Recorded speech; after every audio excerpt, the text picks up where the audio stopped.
Smackdown, Jacksonville, Florida, the home of all elite wrestling. We are at the Jacksonville Veteran Memorial Arena. I'm real curious where that is. And so it is 12/18/2003. The show opens not with a match, not with a promo, but with a graphic that shows how Vince McMahon and his towering titans are throwing a funeral for Chuck Palumbo, much like they did for The Undertaker.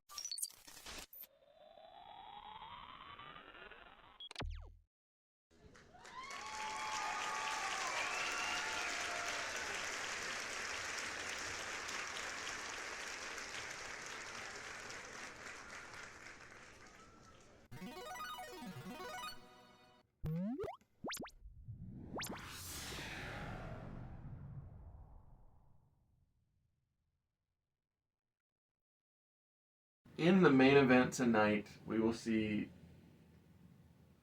a celebration of death for Chuck Palumbo. I like that.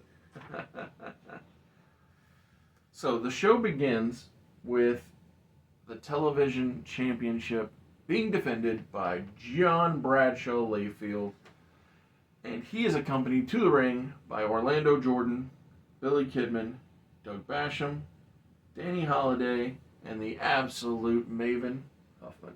Man, what a legend. The Veterans Memorial Arena is a 3-minute drive from Daily Space. Love it. Like, literally right next That's so good.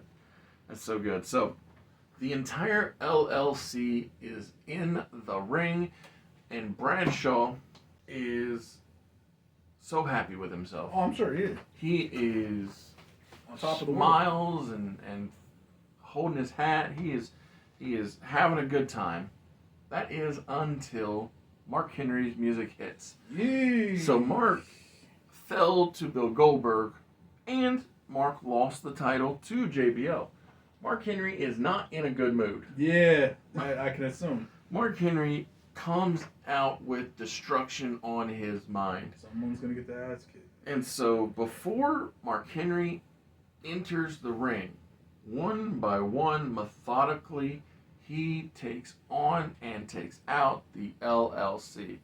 Passing out those World's Strongest Slams. Correct. And so while he World's Strongest Slams Danny Holiday, Billy Kidman drops a leg on Mark Henry's head. Oof. Or the back of his neck, I mean. Yeah. But Mark shrugs him off, he throws him back, and so while Billy is being thrown off, Mark bear hugs Orlando Jordan, slams him back first into the ring post. Ooh, As you may have guessed, Bradshaw's smile is rapidly disappearing from his face. And the fear of God is slowly setting in. Yes. Well, the fear of the World Breaker. Yes. So Maven hits his world-class dropkick on Mark Henry, still on the outside of the ring, has not Beautiful yet entered the ring. No count out, no nothing, because the match hasn't begun yet. Mark Henry does not fall to the dropkick. He stumbles just a little, but... Yeah, I mean, it's a pristine dropkick. Shit, this is the dropkick that eliminated The Undertaker from the Royal Rumble. So Billy Kidman has gotten back up, and he and Maven believe, teamwork makes the dream work. So they collectively go to clothesline Mark over the barricade. That's not the move yet. And so while they come 2 arms into Mark's body, he decides to smash them together. The only man left standing is JBL. Yes, and he is in ring when Mark Henry enters, and he is not quite shaking in his boots, but he is... He's shivering. His knees are knocking just a little bit. Correct. And so this match turns into big body boys doing big hits. But the thing is that for a rare occasion, John Bradshaw Layfield does not have any of his backup backing him up because they are all down and out. They're all dead. The thing that happens in the conclusion of the match is when Mark Henry goes to hit the World's Strongest Slam on JBL, John slams his elbow into Mark's ear. Ooh. And this jars Mark Henry. He drops JBL out of his grasp, And makes sense. Messes up your equilibrium. yes, and Taz points out, I think that there's a chance Mark is still rocked from that jackhammer from last week. And JBL hits a clothesline from hell, and Mark Henry goes down. He is clasping at his head and gets the 1, 2, 3. Damn. JBL rolls out and retains, escapes exactly with the title. We see in the back the Towering Titans confront Matt Cappotelli, Zach Gallen, and Spike Dudley, and not just confront them. All of the Titans, Test, Matt Morgan, A-Train, Big Show, and John Heidenreich, they assault, they break down, they take out Matt Cappotelli. And while Matt is being bombarded, this major attack, Stardust makes an appearance. Beautiful. He's a little late to the game, but he's doing his best to... He's the hero we need, though. Yeah, he's doing his best to stand up for these underdogs because he himself has always felt like he was in the shadow of his father, so he wants to stand up for these guys who feel like they've been in the shadow of others. Thank you for being here at Mr. Super Oz. This video is going out, and this channel only exists because I, Oz, founded Gamble Comics, which first release was Everlasting Survivors, a 68-page graphic novel called All Day Long. Available now.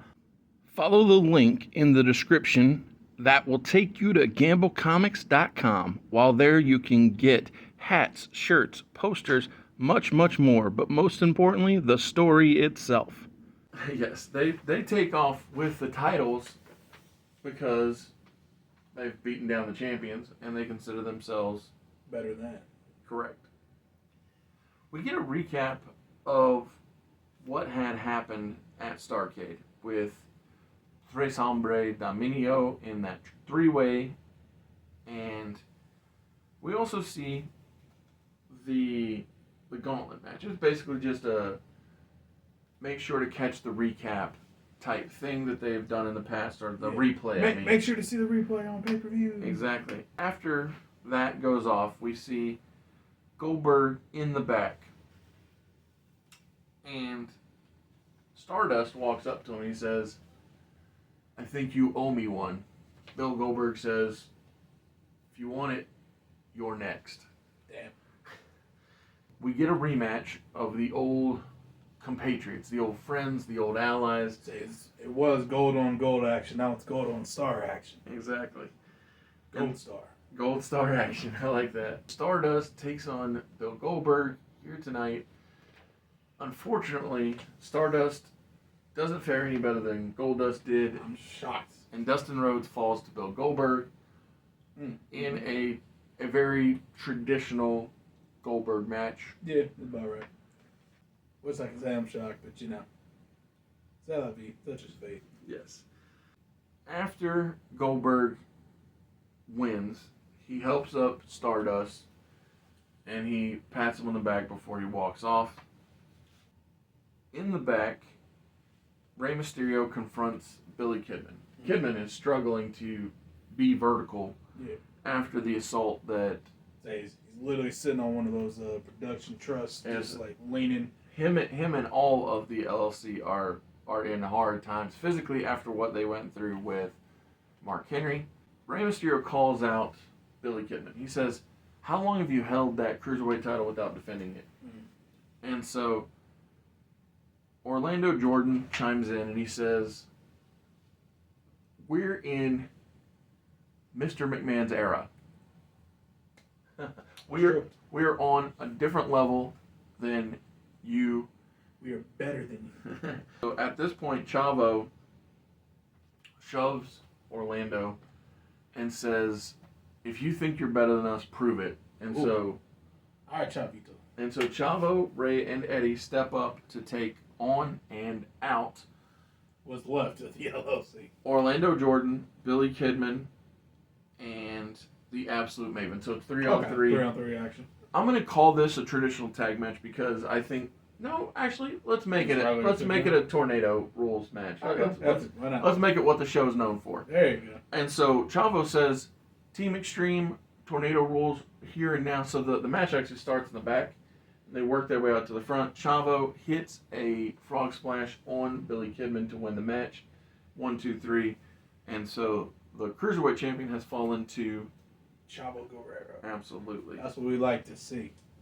So while the match is happening of Orlando, Maven, and Kidman, Danny Holiday and Doug Basham try to get involved, but are stopped by Rodney Mack and Farouk.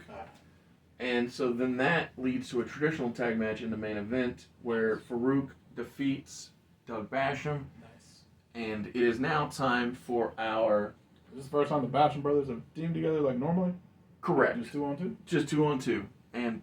Well, the former Basham yes, brothers. I knew what you meant. Doug and Danny. Yeah, Doug and Danny. Much like Vince thought about the Major brothers not being brothers, so let's not call them brothers. Doug and Danny aren't brothers, so I don't call them brothers. Fair enough. But yeah, I like the idea of keeping the MPAA strong, even though they can't be as dominant as they once were, but at least they have 2 back-to-back tag team victories. That's true.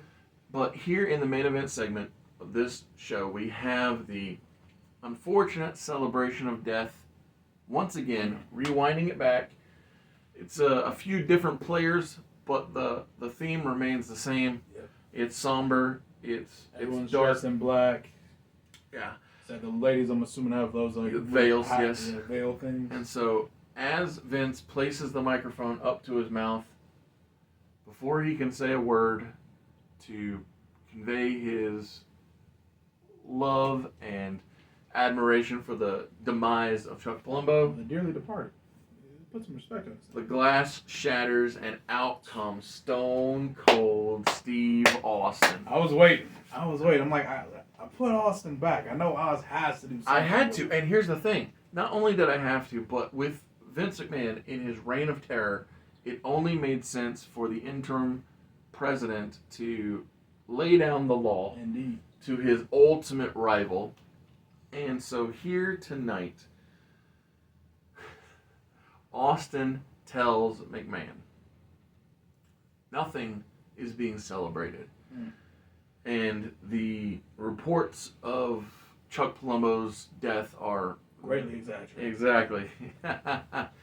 But next week will be the trial of Mr. McMahon. Ooh. In Baghdad, Iraq, we are going to have a tribunal. That's right. You know, like You are going to be held accountable for all of your transgressions, and we're going to do it my way. Oh, excellent.